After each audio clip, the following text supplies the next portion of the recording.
There are things that I would like you guys to know. My name's not actually Misty. And as you can see, I didn't meet the expectations. The last situationship, we're not doing that over again. I didn't know her name was Misty. Being Chinese and American and neither at the same time. Okay, I'm gonna give you my whole life story. They dropped me off and hid in the bathroom because they thought I was going to cry, which I did cry because they left me in the middle of the airport. First of all, I don't know you. Also, I don't know who is mom and dad. I was like, I'm dying today. Everything I knew was taken from me. Then I'm chopping off her hair, problem solved. My mom says that I make a fuss about things. Who cares about what's the purpose in life? I need to survive. My need for answers is kind of scary. Also, like, I talk to talk. I think I'm low-key like a menace to society. What really helped me, I hope I can figure life out so I can help you guys figure out. I'm proud of myself. That's my end goal. Like, what do I want from this channel? That would be really, really nice. Previous generations do fine, then I think we'll do fine too. It'll always be their loss, you know? I love being reciprocated. Clearly it was not, so. Hi friends.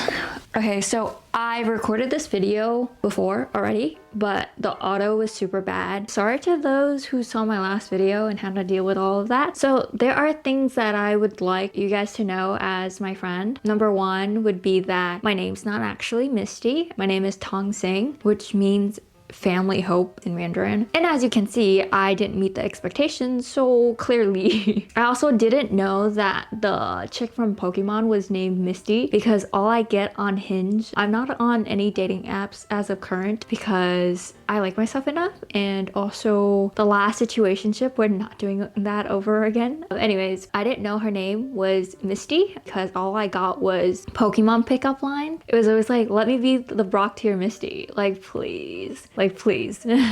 Honestly, I think that naming yourself is kind of cool. I would much rather name myself than be renamed. I know people that get renamed in a sense because some people couldn't pronounce their name, so they felt entitled to call them something else, which is so disrespectful. I knew a girl, her name, mind you, wasn't even that hard to pronounce, but people called her Bob because they just felt like it. And I just think that's so disrespectful. I think naming yourself is giving yourself the power back. I don't know how to explain that to you, but growing up, because my name was hard to pronounce, grew up in America and identity matters to me, like the being Chinese and American and neither at the same time. But I have the responsibilities of both sides because when I go to China, people are like, you're so Americanized. But when I'm in America, like everyone's like, oh, like you're Chinese. So I think it's okay to have both, like a Chinese name and also an English name. And also, like, I picked Misty because I thought it was fun. I didn't know a lot of people that had the name Misty. I don't know, I just like the vibe. The thing with me and names, it's really weird because, okay, I'm gonna give you my whole life story. I was born in Manhattan, New York. I was sent to China when I was a month old and my grandparents raised me. And then one day,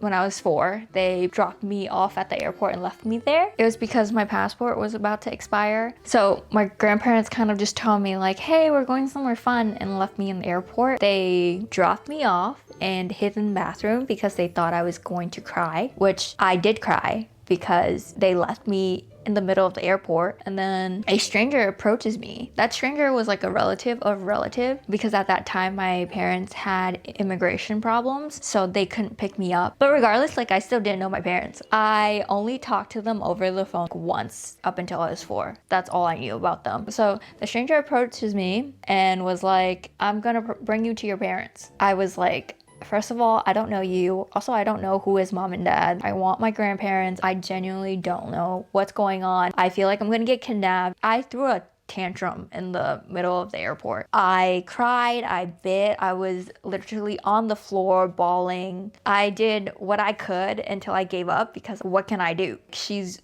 bigger than me. There's no way for me to run. I just accepted my fate at that point. And then she brought me on the plane. They said that there was another kid with me, but I don't remember that. I just remember fighting for my life. Because, dude, it was a random stranger. And like, even he was mom and dad, I wouldn't know. I didn't really know what they look like either. On the plane, I zoned out. Everything after that, it was kind of like a blank because I was like, I'm dying today. I gave up. You know, when we arrive in America, parents pick me up. Sorry. I also have 2 phones because I broke my phone and then I went to to Apple and they were like, well, you can't trade it in anymore because it was unresponsive. And then I just was like, okay, fine, like take my money, I guess. Apple just like won, like, okay. Anyways, sorry, I'm so distracted. What was I getting at? Oh, anyways, so in China, my grandparents called me Bing Xing. My legal name is Tong Xing. But like as I was growing up, I have always introduced myself as Tong Sing, like the tongue you have and sing like singing, because I don't expect everybody to be able to pronounce. It's too much work. Growing up, they called me Bing Sing. Honestly, translates to cold heart. Anyways, there was this writer from where like my grandparents lived, and she was very successful. Her pen name was Bing Xing, and I guess my grandparents wanted me to be like her. I really don't know. 我真的不知道. Me and names, it's kind of just like whatever to me, because like when I came to America, everything I knew was taken from me. Does that make sense? I came here, they're like, no, that's not your name, and I had to accept that my name wasn't what I thought it was. The first thing my mom did was chop off my hair. And when I was in China, I was definitely like a spoiled brat. I was like the youngest of a lot of kids from my extended family, so a lot of the older adults, they all took care of me. My aunt, she wasn't married or anything, but she also helped raise me, and she would do my hair, put little braids in my hair and stuff. So like I really treasured my hair, and the first thing my mom does was chop off my hair. It was like up to my waist, but like I totally understand. At the time, my parents were still paying off their debt. It's like if you have a young child and she doesn't know how to wash her hair, then I'm chopping off her hair, problem solved. You know the MBTI thing? I think it's funny how we categorize ourselves into 16 different personalities. Pretty much we're like, hey, we're these letters. But I do think it helps people get to know you, because I think the personality test really tells others who you think you are. I'm ENFP-A.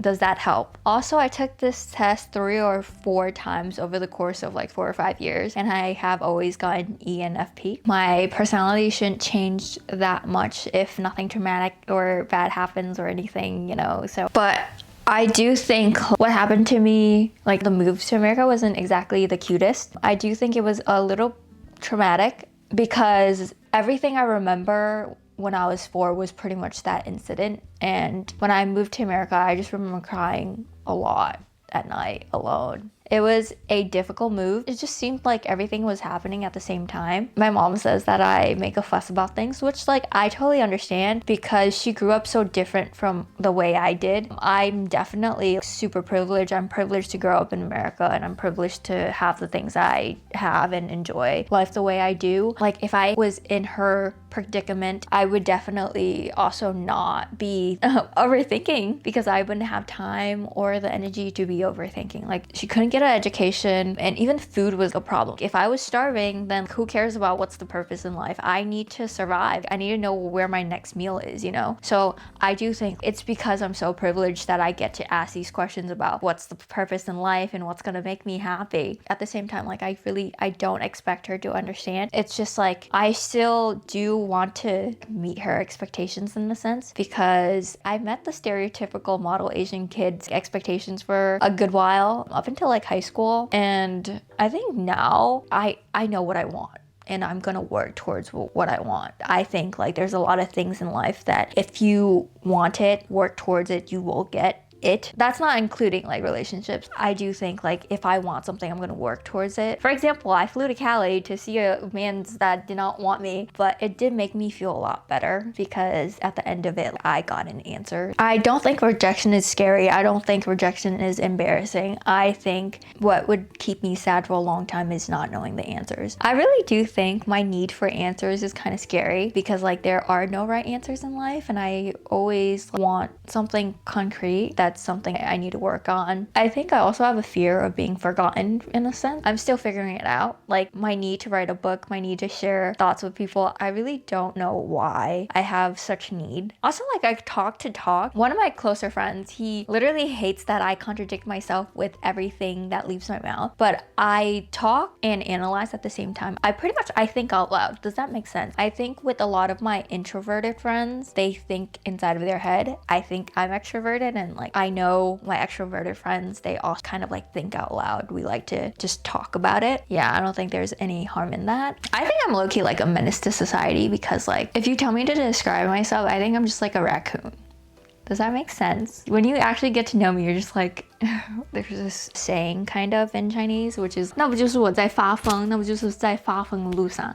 How would you translate that? It would be like I'm either being crazy or on the road to be crazy. Does that make any sense? I don't know how to explain that. Yeah, I think in Mandarin there's a lot of idioms that are really interesting, and it kind of loses its value when you translate it over because we don't have as many words to explain it. I think culture is so important to me because I spent a good amount of time in high school and in college trying to understand what it means to be Asian American. And I think I like where I am right now. I have it sort of figured out, but I think what really helped me was to invest in relearning culture.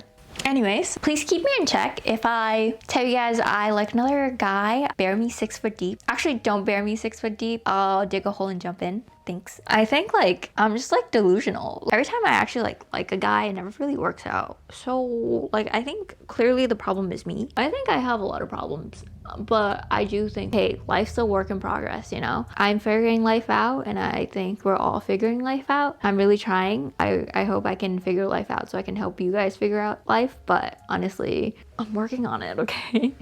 And also like don't think too much, because I really do think less thinking, more doing is very healthy. But I mean, if you want to think about it, you can always think about it. There's no harm in that. Just don't drain yourself too much. Like I stay up and think about random things I can't solve. Like it's not that big of an issue. Just don't stress yourself out too much. Also, if you want to sleep, I think you can invest in listening to the Huberman podcast. I think it's very useful. Okay, I'll just tell you fun facts, I guess. I drive a Honda Civic, the hatchback. Like I love that thing. I don't think I will ever get another car. Even if this one breaks, I think I'm just gonna get another Honda Civic. Even though like I didn't accomplish much in my life, I think buying that car and paying it off, I'm proud of myself, okay? Like I think it's definitely okay to pat yourself in the back for all your little accomplishments. Nowadays, especially like graduating, bachelors seem like just a piece of paper, honestly. But you did that. I think there's no harm in applauding yourself in everything you do. If you're wondering what is this channel, I really don't know. You tell me. I'm working on it. I really do like talking. I appreciate those that comment and reply. Like it means the world to me. I love genuine conversations.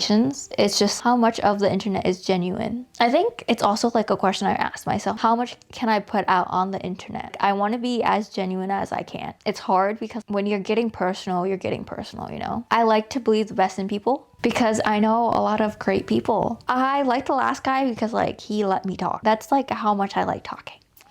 So instead of investing in a relationship or anything, we're just gonna make a lot of friends on the internet, okay? That's my end goal. Like, what do I want from this channel? I want a lot of online friends. Is that okay? Like, is that too much to ask for? There are so many people, so much experience and wisdom, and I think it's really hard to get all of your thoughts out. I really, really hope this channel can be a space for thoughts and interactions. That would be really, really nice. I'm going back to school soon, so it should be less hectic. I need to clean my room. I don't know. I feel like we'll figure it out. If previous generations do fine, then I think we'll do fine too. Why do we think we can't? We can. Like, what are you talking about? That's with me and like not settling too. Most of my friends think like my standards are through the roof, but I think, why can I want more? Because I think we're worth the world and more. I think whoever I date, I'll pour my heart and soul into that person. So I really think it'll always be their loss, you know? Not to be like, no, but like I really genuinely think I would like to have the opportunity to do a lot for people, but it's just like breaking my walls down takes a while. And also, it's like super, super cold right now where I live. It's like brick outside. Stay warm, guys. Sweet dreams. I don't know where you guys are watching this, so like either have a great morning or sleep well. Anyways, I think this is such a bad introduction video. I'm so sorry. I'm so bad at like introducing myself. How does one introduce oneself? Like I really can't tell you.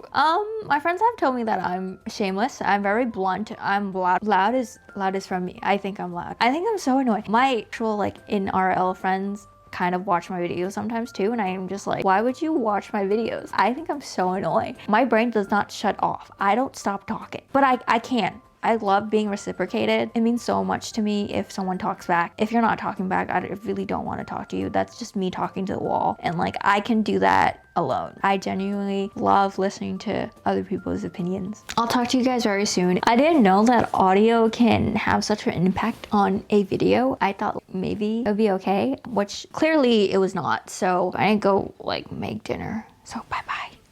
Have a great day.